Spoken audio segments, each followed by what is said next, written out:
alguns conhecimentos e aprendizados que nós não podemos deixar de receber, de aprender. Por exemplo, nós nascemos, precisamos aprender a falar e a andar. E é bom que aprendamos também a ler e escrever.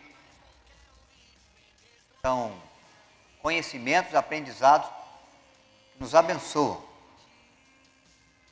Nosso texto fala que Paulo aprendeu a ter um sentimento, uma atitude que ele acredita que foi muito preciosa, muito importante, que é importante para qualquer cidadão, qualquer pessoa, mas que é muito importante para aqueles que exercem a sua fé em Cristo e vivem a sua vida numa vida de serviço a Deus e o Evangelho por meio da fé. Então eu quero reler com toda a igreja o verso 11, onde Paulo vai revelar o que ele aprendeu com o viver da vida. Ele reconhece então que ele não sabia, que ele não conhecia, que ele não conseguia, mas que depois ele aprendeu. Verso 11, capítulo 4 de Filipenses. Vai projetar para nós. Vamos ler juntos? Digo isto, não por causa da pobreza, porque aprendi a viver contente em toda e qualquer situação. Aprendi a viver contente em toda e qualquer situação. Não é algo natural. Não é algo que acontece, que vem para a gente por causa de um ritual, por causa de um se tornar membro da igreja, ou pela realização de algum ritual sagrado, religioso. Paulo diz que é um aprendizado. Demanda dedicação, demanda empenho, né? Demanda o exercício, exercitar para aprender. Viver contente em toda e qualquer situação. Paulo escreve essa carta, ele está preso, prisão domiciliar em Roma. Ele vai ser solto ainda, depois vai ser preso de novo, e aí prisão de cadeias. A primeira prisão, uma prisão religiosa, está preso por causa do nome de Cristo, por causa do Evangelho. Depois ele vai ser também por causa do nome de Cristo, por causa do Evangelho, mas por causa de uma perseguição de Nero, o imperador romano, que quer tomar as principais pessoas do cristianismo, e ele quer prender Paulo, e prende e ordena a sua morte. É a segunda prisão. Na primeira, em casa, com maiores possibilidades, ele está evangelizando os soldados que estão fazendo guarda na sua casa, à sua volta, mas está também ele tendo possibilidade de escrever cartas às igrejas, e ele escreve essa carta aos Filipenses, a igreja que está em Filipos. É bom lembrar, irmãos, que o nascimento da igreja de Filipos é um agir extraordinário da parte de Deus. Paulo não tinha agendado ir a Filipos. Ele não tinha a intenção de passar pela Macedônia. Ele quer fazer a sua segunda viagem missionária, ele faz o seu roteiro, Deus o impede, a ação de Deus o impede. O próprio Cristo, a ação do Espírito Santo, o impede de seguir no roteiro e fala, vai à Macedônia, manda uma visão de um macedônio, dizendo, passa a Macedônia e ajuda. Ele vai deixar o seu roteiro, ele vai deixar o seu caminho, a sua agenda, ele vai dar ouvidos à voz de Deus, ele vai para Macedônia. A primeira cidade que ele para, onde há as primeiras conversões, Filipos. Em Filipos acontecem 3 coisas preciosas. Você vai ver em Atos 16, pode depois olhar em casa. Vai acontecer a conversão de Lídia, uma mulher comerciante, que está na cidade, que se reúne junto ao ribeiro da cidade, num lugar frondoso, lugar de oração. Paulo e Silas se dirigem para lá. Quando eles proclamam o Evangelho, Lídia recebe o Evangelho, ela e a sua casa é batizado. Visitamos onde Lídia foi convertida, botamos os pés nas águas do ribeiro. Valdenice se refrescou por lá. Momento especial para nós. Na praça da cidade, hoje um local arqueológico, um sítio arqueológico, uma endemoniada foi liberta. A ação de Paulo, a ação de Silas junto à cidade. O espírito maligno era um espírito de adivinhação. Seus donos, seus senhores não gostaram, passaram a ganhar menos. Ela não podia mais adivinhar, não podia mais cobrar para adivinhar o futuro de ninguém. O espírito maligno se retirou. Os donos ficaram revoltados, entregaram às autoridades Silas e Paulo, e eles foram presos. Visitamos as ruínas da cadeia da prisão que sofreu naquele tempo um terremoto. Eles foram presos, foram açoitados, mas eles glorificavam a Deus, diz o texto, não murmuravam, não reclamavam. Deus nos manda para cá para nos açoitar, Deus nos pede que desvie o caminho para sermos presos. Na primeira cidade, com a primeira ação evangelística, no primeiro propósito de levar o evangelho aos filipenses, um tremor, cadeias se abrem, o carcereiro se converte, mais uma conversão na cidade. E depois surge essa igreja maravilhosa que Paulo fala, que o assistiu desde o início, desde quando ela nasceu. Ela é generosa com o ministério de Paulo, com a vida de Paulo, ela ajuda com donativos a outras igrejas que passavam por tempos difíceis. Paulo está dizendo, eu aprendi a viver contente em todas circunstâncias. Não falo isso por causa da pobreza. Ele viveu um momento de pobreza, um momento onde ele não tinha o que comer, não tinha como viajar, não podia comprar uma roupa nova. Momento de necessidades extremas no seu ministério. O versículo seguinte vai dizer que ele sabe ser honrado, mas sabe ser também maltratado. Ele viveu situações diferentes, mas ele aprendeu a viver contente. O aprendizado que ele quer que a gente aprenda é o contentamento. Contentamento com a vida. Lembre-se que Paulo está preso quando escreve essa carta. Lembra que ele vive as suas dificuldades. Daqui a pouco nós vamos ler outros textos que mostram que ele recebeu açoites, recebeu apedrejamento, vivenciou naufrágio, foi perseguido muitas vezes, por causa do nome de Cristo, mas diz ele que aprendeu a viver contente em toda e qualquer situação.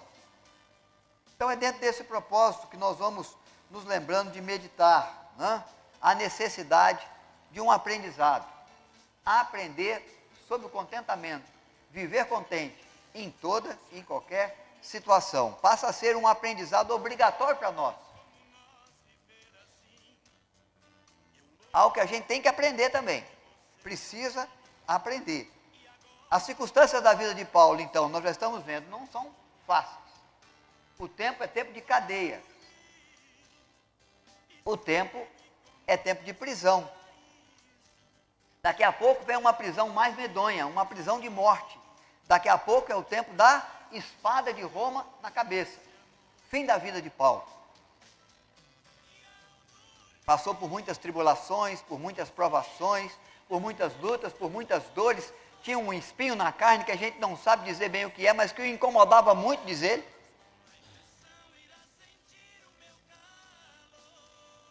E ele declara seu aprendizado, seu contentamento. Então, apesar dele escrever essa carta, escrever à igreja de Filipenses, que sofre também com a perseguição do Império Romano, que tem também pessoas sendo presas, que tem pessoas também sendo açoitadas, que tem a pressão do Império sobre a sua vida por causa da sua fé em Jesus. Essa carta de Paulo é a carta onde ele expressa maior gozo, maior alegria de todas as cartas que ele escreve. A carta dos Filipenses, ela é denominada assim, como uma carta que quer levar a igreja à sua satisfação, ao seu contentamento de fé e de serviço à causa do Evangelho. E Paulo vai apontar inúmeras situações e circunstâncias que poderiam roubar a alegria dos filipenses, roubar a alegria do apóstolo, mas que não consegue, porque ele aprendeu a viver contente. E tem alguns motivos que nós vamos ver. Como que ele aprendeu? Por que ele aprendeu? Como é que ele fez isso? Qual foi a sua inspiração para isso? Mas é uma carta onde, humanamente falando, a situação, as circunstâncias de Paulo não era a melhor. Ele não estava no palácio, ele não tinha saúde 100%, ele tinha muitas limitações. Ele não estava no melhor momento da sua vida, humanamente falando. Então, a sua satisfação diante das circunstâncias. Quero convidá-lo a ler segunda carta de Paulo aos Coríntios, capítulo 11. Segunda carta de Paulo aos Coríntios, capítulo 11. O versículo é do versículo 23 a 28. Então, vamos para a carta de Paulo aos Coríntios, segunda carta, capítulo 11. Versículo 23 a 28, fala dos sofrimentos de Paulo por causa do Evangelho. E no versículo 23 ele começa assim, é a defesa que ele traz do seu apostolado junto à igreja em Corinto. São ministros de Cristo? Falo como fora de mim. Eu ainda mais. Em trabalhos muito mais em prisões, em açoites sem medida, em perigos de morte, muitas vezes. 5 vezes recebi dos judeus uma quarentena de açoites menos um. Fui 3 vezes fustigado com varas, uma vez apedrejado. Em naufrágio, 3 vezes. Uma noite e um dia passei na voragem do mar. Em jornada, muitas vezes. Em perigo de rios, em perigos de salteadores, em perigo entre os patrícios, em perigo entre os gentios, em perigos na cidade, em perigos no deserto, em perigos no mar, em perigos entre falsos irmãos, em trabalhos e fadigas, em vigílias muitas vezes, em fome, sede, em jejuns muitas vezes, em frio e nudez. Além das coisas exteriores ao que pesa sobre mim diariamente, a preocupação com todas as igrejas de Cristo. Quando nós olhamos para o viver do apóstolo Paulo, nós temos que lembrar que isso se torna surpreendente para nós. Encontrar um homem com tantas lutas, com tantas aflições, com tanto sofrimento, com tanta necessidade contente. Não um contentamento que ele recebe de graça, mas um contentamento que ele aprendeu a viver. Não é de fato surpreendente para nós olhar para a vida de alguém que sofre tanto e ver sorrindo, e ver satisfeito com a vida, e ver contente com aquilo que tem passado? É surpreendente para nós. Paulo nos surpreende. Mas ele fala que foi um aprendizado. Não foi sempre assim na vida dele. Ele aprendeu. E quando nós vamos olhando para o texto, nós vamos vendo que há, de fato, uma certeza muito grande de Paulo. Quando ele escreve também aos Coríntios, no capítulo 2, no 2 Coríntios, no capítulo 4, o versículo 8 e 9. Porque ele reconhece as aflições, reconhece a dor, reconhece a luta, reconhece a dificuldade das lutas. Reconhece a causa que a luta traz, que a provação traz, o reflexo disso tudo na vida. O quanto isso mexe, o quanto isso incomoda, o quanto isso machuca, o quanto isso aperta o peito, o quanto isso pode roubar a noite de sono. Mas há na cabeça de Paulo alguma coisa, no coração, na alma dele, algo de muito especial, que já nos começa a fazer entender por que ele está contente. Porque ele tem uma certeza quanto à sua fé. Em tudo somos atribulados, porém não angustiados, perplexos com todos os acontecimentos, com todas as aflições, com todos os inimigos, com todos os açoites, perseguições, mas não desanimados, perseguidos, porém não desamparados, abatidos, porém não destruídos. Esse é o texto de Paulo, 2 Coríntios, capítulo 4, verso 8 e 9. Então, nós vamos entendendo que Paulo tem dentro de si agora uma certeza muito grande de companhia, de amparo, de cuidado, de sustento que vem de Deus mediante a sua confiança nele. E ele está transmitindo aos filipenses essa certeza, porque a igreja em Filipos também está sendo assolada.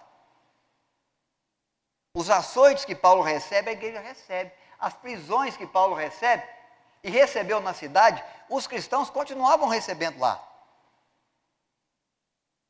O momento difícil da pobreza, da necessidade, muitas famílias passavam. O momento difícil da perda de gente querido também acontecia com eles, como acontece conosco. O momento de uma dívida que vai chegando e que a gente não vê como pagar e nos aflige e nos perturba, também vem a preocupação com o filho, com a mãe, com o cônjuge. Uma situação de enfermidade, uma situação de dor, de aflição, de perigo, acontece conosco. Acontecia com Paulo. Circunstâncias duras de se viver. E mais difícil de se expressar contentamento com isso. Por isso que ele diz, é um aprendizado, eu aprendi. E o aprendizado de Paulo está levando ele a entender que diante das circunstâncias difíceis que todo mundo pode viver, né, ele tem amparo de Deus. Nesse capítulo mesmo que nós lemos, de Filipenses, capítulo 4, no versículo 13, nós vamos encontrar Paulo dizendo o quê? Um versículo que você conhece bem. Tudo posso naquele que me fortalece. Posso todas as coisas naquele que me fortalece. Ele está falando dos sofrimentos, das dores, das lutas, das necessidades, dos desafios que surgiram. Mas ele está confiante no cuidado divino. Ele aprendeu a se contentar, porque ele tem visto o cuidado de Deus sobre a sua vida. Ele tem visto de um Deus que o ampara, que o consola, que o conforta, que supre, usou da igreja de Filipos para isso. Usou de outros irmãos, de outras igrejas, para ajudar no sustento do seu ministério, de maneira que vai sofrendo, vai tendo prisões, vai tendo açoites, vai tendo necessidades, mas vai tendo amparo do Senhor também.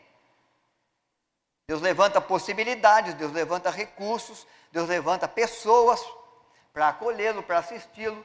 Foi açoitado, ficou preso, quando foi solto, porque Deus trouxe o tremor e houve a conversão do carcereiro, ele foi para a casa de Lídia, que já tinha se convertido, recebeu o cuidado dos açoites, ele e Silas, em Filipos, na igreja que nasce, que é instrumento de Deus para curar as feridas dos açoites da prisão. Então, Paulo tem essa convicção. A gente pode se abalar, a gente pode se surpreender, a gente pode ficar admirado, perplexo com a maldade do ser humano, mas nós não podemos deixar, e nem temos como negar, o cuidado de Deus, a providência de Deus, o sustento, o amparo, a força que Deus traz. Eu não tenho tudo que eu quero, mas eu tenho tudo que eu preciso dentro da providência de Deus que me supre.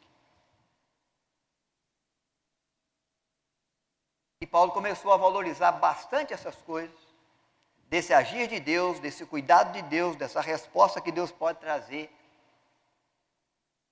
dessa providência que Deus pode manifestar, para viver o seu momento de aprendizado, de estar contente, satisfeito em qualquer situação. Porque ele tem a certeza do amparo de Deus, por meio da igreja, por meio de irmãos, em circunstâncias adversas, por meio miraculosos.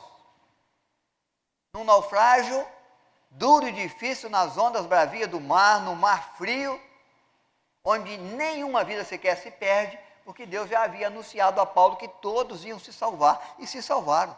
Não foi só ele, não. Toda a tripulação, todos que estavam na viagem, foram preservados pela boa mão do Senhor. Então, viver circunstâncias difíceis, ele vive. Saber que ela os aflige, é claro que aflige. Mas ele está confiante no cuidado, do sustento de Deus para nos ajudar a transpor os momentos duros da nossa existência. Por isso, ele diz aos filipenses, tudo posso naquele que me fortalece. Eu não tenho força, eu não tenho condição, eu tenho limitação, eu tenho necessidade, mas eu tenho um Deus por mim que me fortalece, que me ampara, que me ajuda, que me guia, que me sustenta, que me perdoa, que tem misericórdia, que tem bondade para ministrar na minha vida todo dia, que me dá companhia no tempo difícil, que me dá ação de cuidado e providência no tempo da necessidade. Eu tenho o Senhor para me ajudar. Ele me fortalece. Só com Ele. Só por Ele. Por isso que Ele vai render no final, a Ele honra e glória hoje e para todos sempre. Amém. Então é uma realidade que Paulo está colocando para os irmãos. Como é possível esse contentamento? Diante de tanta luta, diante de tanta dor, diante de tanta necessidade. Porque nós, irmãos e irmãs, qualquer motivo, às vezes bobo, é motivo do nosso descontentamento. Você já parou para observar isso? Amanhã deve chover, nós estamos precisando de chuva. Deus quiser, vai trazer chuva sobre a nossa terra. Alguns lugares já está caindo algumas gotas aí, para ajudar. Pode ser que você, mesmo sabendo da importância da chuva amanhã, para o país, para a região, seja atrapalhado nos seus negócios, na sua agenda, exatamente na hora da chuva e fala, mas tanto dia para chover, justamente hoje, Deus vai mandar a chuva para mim? Nós precisamos do sol, e o sol surge, e o frio está indo embora. Muito recentemente, estava muito frio, nós estávamos falando, como é que eu vou aguentar esse frio danado, miserável, esse frio? Está difícil para fazer as coisas, está difícil para ir à igreja. Agora já é o calor. Quem aguenta esse calor? Nós estamos falando de coisas que nos abençoam, irmãos. Chuva nos abençoa, sol nos abençoa, frio nos abençoa. Mas nós com muita facilidade, expressamos o nosso descontentamento. Tem gente que não tem dia que está bom. Hoje está frio demais, hoje está calor demais, hoje está chovendo e hoje está precisando de chuva. E todo dia o descontentamento está ali. Por quê? Porque não está do jeito que você esperava, não está do jeito que você precisava, não está do jeito que você queria, pelo menos não para aquele momento. E isso te irrita muito. Mesmo que você saiba que está abençoando a sua vida, abençoando a cidade, abençoando o país, tornando o solo produtivo. Mas nós somos inclinados ao quê? Descontentamento. Por isso que Paulo fala, contentamento é aprendizado, pessoal. O normal do ser humano é viver insatisfeito. Insatisfeito com o filho, insatisfeito com o cônjuge, insatisfeito com a cidade, insatisfeito com o trabalho. Em vez de agradecer a Deus a família, em vez de agradecer a Deus o trabalho, em vez de agradecer ao Senhor a oportunidade, a saúde, as condições para realizar o trabalho, às vezes nós saímos de casa descontentes porque nós temos que ir trabalhar. Do trabalho nós botamos o pão na mesa. Mas nós gostaríamos que sempre fosse sexta-feira, porque sextou é que é bom, segunda-feira é triste. Eu fico esperando a segunda-feira. Sextou é mais trabalho. Mas, irmãos, o que eu quero demonstrar para vocês é que Paulo fala que é aprendizado por isso. Porque o nosso normal, o normal da vida dele, era também reclamar. Esses discípulos de Cristo estão bagunçando a religião judaica. Vou buscar carta com as autoridades para perseguir, para botar no cárcere, para prender, para mandar matar. Vamos acabar com essa raça. Descontentamento com o surgimento do cristianismo. Por isso que ele foi como Saulo de Tarso, buscar a carta das autoridades, perseguir o próprio Jesus, até que ele pôde ter um encontro com Cristo e começar a viver o processo da transformação, do aprendizado, que o levou a estar contente em toda e qualquer situação. Agora ele não bate não, agora ele apanha. Agora ele não manda prender, ele é preso.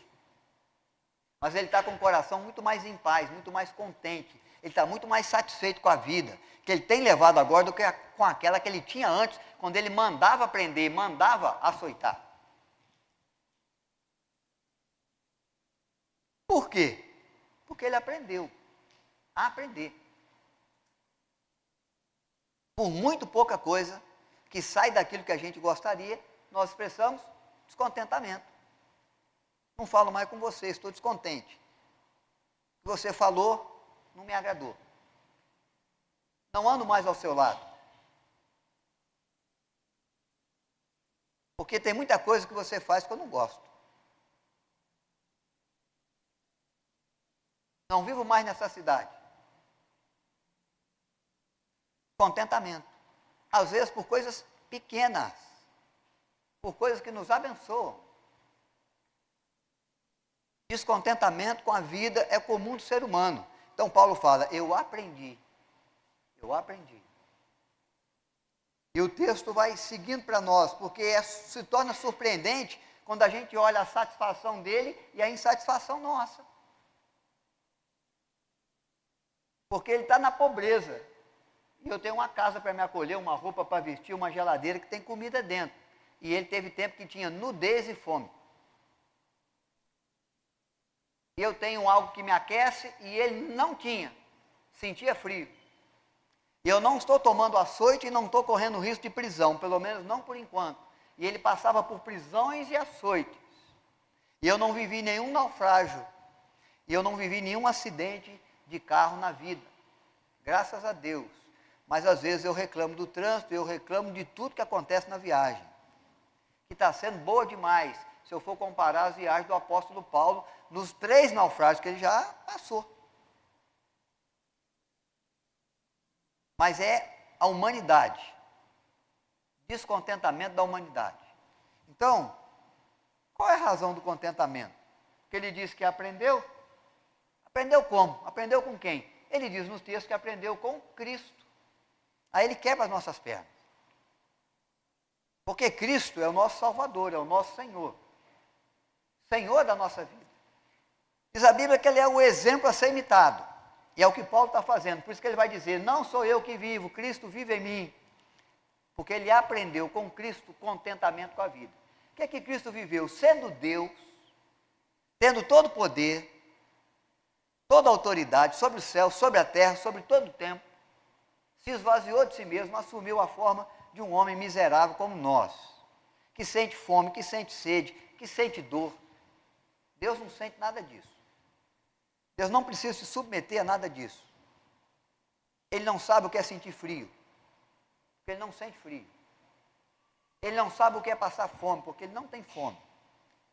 Ele não sabe o que é ser subjugado por alguém, ser maltratado por alguém,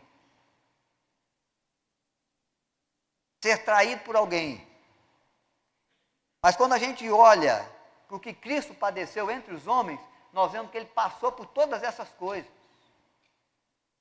Na tentação do deserto, que o Florindo mencionou hoje pela manhã, 40 dias, 40 noites de jejum, é comum o ser humano ter fome. Manda essas pedras transformar em pães, você está com fome. O Deus Emanuel na terra sentindo fome, por causa do ser humano. Mas ele não reclama disso. Ele não está descontente porque ele vai ser crucificado. Ele está contente. Porque a vontade do Pai vai ser cumprida. Ele está sendo açoitado, ele está sendo zombado. Está sendo traído. Falsas testemunhas se levantaram para falar contra a sua vida o que ele nunca fez. Ele não está descontente, é o processo. O processo da consumação da obra do Pai Celeste que ele veio para cumprir, para fazer. Paulo começa a olhar para a pessoa de Cristo. E ele fala, eu não posso viver nesse descontentamento com a vida, em razão de tudo aquilo que Cristo me ensinou na vida que ele deu por mim. Quando ele pega as pessoas que estão crucificando, chicote nas costas, cravo nas mãos dos pés, levantando com zombaria na cruz, uma das piores tipos de morte causada pelo Império Romano, a pior, pelo Império Romano a pior. Mas ele é capaz de dizer, perdoa-lhes porque não sabem o que fazem. Contentamento, irmãos. Contentamento. Um dos malfeitores na cruz disse, se és filho de Deus, ergue a sua voz aí. Clama, salva-te a ti mesmo e a nós também. Manda um raio, queima a cabeça de todo mundo, dá um terremoto, derruba essa cruz aqui tudo, nós saímos livres. Você sai por cima. Ele não dá nem ouvido.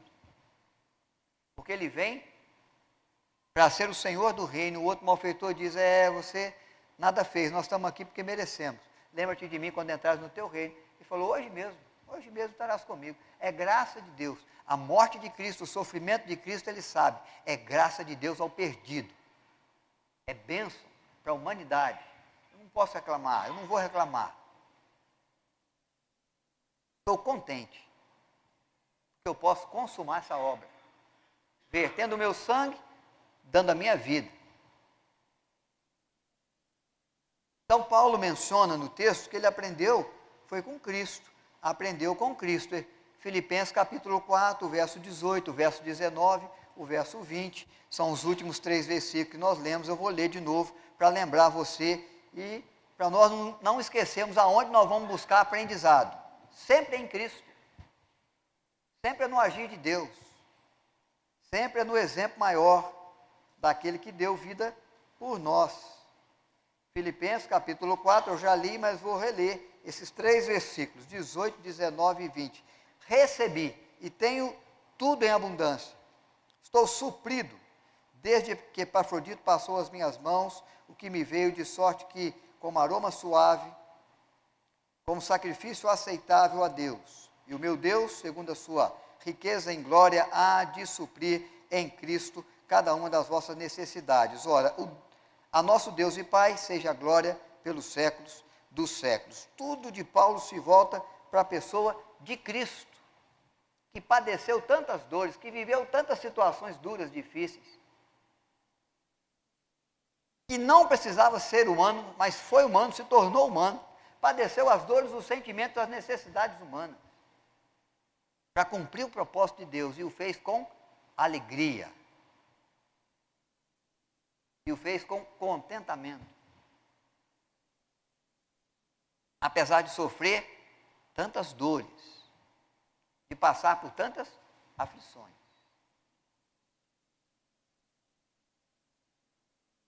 Então Paulo faz questão de mencionar essas verdades. Se você for no capítulo 2, versículos 3 a 8, você vai encontrar essa verdade.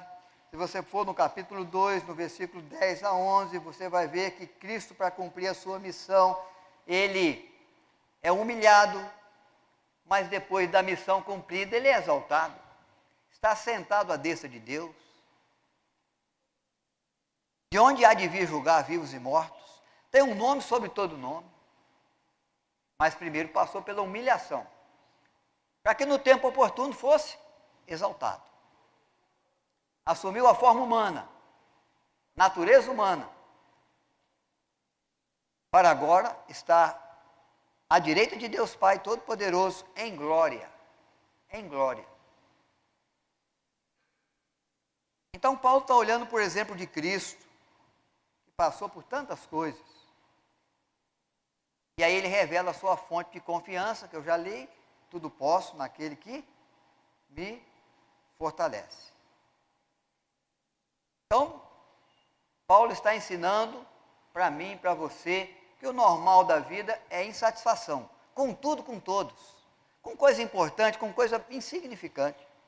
Nos deixa contrariados, chateados, aborrecidos. Coisa de nada. É claro que existe coisa bastante importante, mas coisa de nada. E ele vive coisas importantes, sofrimentos importantes, duros, difíceis. Aprendeu a estar contente quando olha para Cristo, o sofrimento que Cristo fez, e com um sorriso, com a alegria de saber que está servindo um propósito que abençoa a humanidade, se tornando o Salvador de todo aquele que crê. O nosso descontentamento desagrada a Deus. E desagrada a Deus e é revelado nos 10 mandamentos. O 10º mandamento é um chamado do ser humano para não estar descontente com aquilo que ele não tem e gostaria de ter. Chamado à obediência, para ele não cobiçar o que é dos outros e o que Deus deu aos outros. O 10º mandamento, em Êxodo capítulo 20, no verso 17, vai dizer: não cobiçarás a casa do teu próximo, não cobiçarás a mulher do teu próximo, nem o seu servo, nem a sua serva, nem o seu boi, nem o seu jumento, nem coisa alguma do seu próximo. Trata-se da exortação de Deus contra o pecado da inveja, da cobiça, que faz parte do viver humano e que promove a minha insatisfação às vezes, porque eu não tenho o que ele tem, eu não sou quem ele é, eu não tenho sido abençoado como eu entendo que ela tem sido abençoada, e o chamar de Deus é para que eu esteja contente com aquilo que Deus me dá, com aquilo que Deus traz para a minha vida, e que a minha insatisfação pelo desejo de ter aquilo que não é meu, não aconteça, porque esse é o propósito de Deus, é o mandamento de Deus. Insatisfação da vida, às vezes, não é nem em razão daquilo que eu tenho, das lutas que eu passo, é em razão daquilo que ele tem e eu não. Do que há na casa do meu vizinho, não tem na minha. É a cobiça, é a inveja, que promove a insatisfação. Não é nem a dor, nem o sofrimento, nem a circunstância difícil, nem a prisão, nem o açoite, nem o risco com a saúde, ou o risco com perigo com filho ou filha, com as lutas, com as dores, com os embates da vida. Não é nem com aquilo que eu tenho passado, é com aquilo que eu não tive. Mas Deus traz com dureza, porque Ele fala que é um pecado que nós temos que tratar, e um pecado que é contemplado na ordem de Deus de seguirmos os mandamentos. É por isso que Paulo, no capítulo 4, no versículo 4, que nós não lemos esse versículo, vai dizer também aos filipenses: alegrai-vos sempre no Senhor. Outra vez digo, ou vos digo, alegrai-vos. Nosso contentamento não é porque tudo caminha bem na nossa vida. Não é porque tudo acontece do jeito que a gente gostaria. Não é porque a gente tem tudo aquilo que a gente almejou ter. Não é porque não tem problemas, nem lutas, nem dificuldades, a coisa é um mar de rosa constante.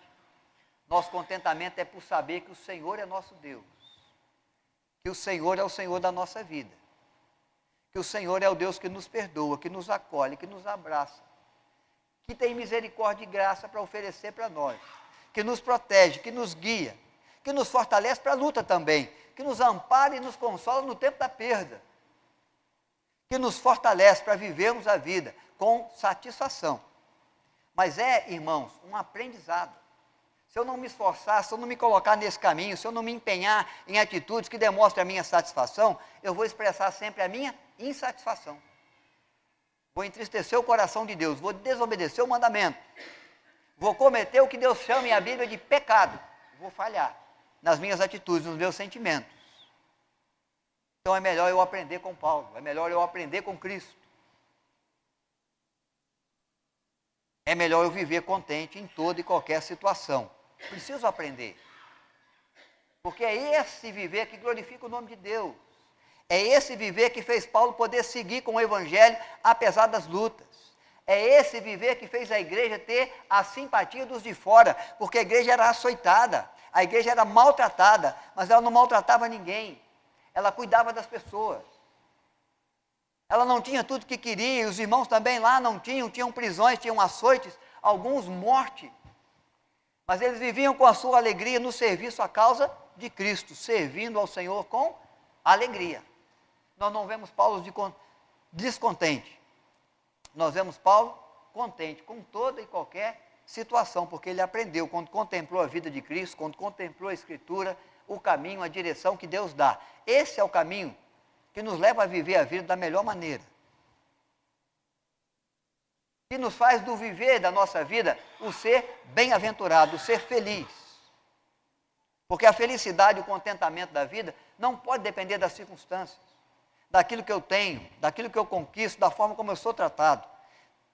Ele tem que vir da minha satisfação de entender o amor de Deus por mim na cruz. E a graça maravilhosa do Senhor que se revela ao perdido que sou eu, para torná-lo filho de Deus, herdeiro do seu reino. Se Deus não fizer mais nada, irmãos, só isso tem que ser suficiente para a gente viver contente. Mas o contentamento é um aprendizado que eu preciso ter, que você precisa ter, para viver melhor com as pessoas, para servir melhor o reino de Deus, para alcançar melhor resultado naquilo que você faz, para ser mais grato por aquilo que Deus tem te dado, porque Deus tem feito grandes coisas por nós. Curve a sua cabeça, feche os seus olhos, nós vamos orar e vamos buscar de Deus contentamento. Se alguma coisa te aborrece, se alguma coisa te angustia, se alguma coisa faz que você fique insatisfeito aí com a vida, coloque isso diante de Deus, peça: Senhor, eu quero aprender a viver contente. Quero aprender a agradecer, a ser mais grato por aquilo que o Senhor dá, até por aquilo que o Senhor não dá, que é um propósito de Deus, de ensino, de instrução.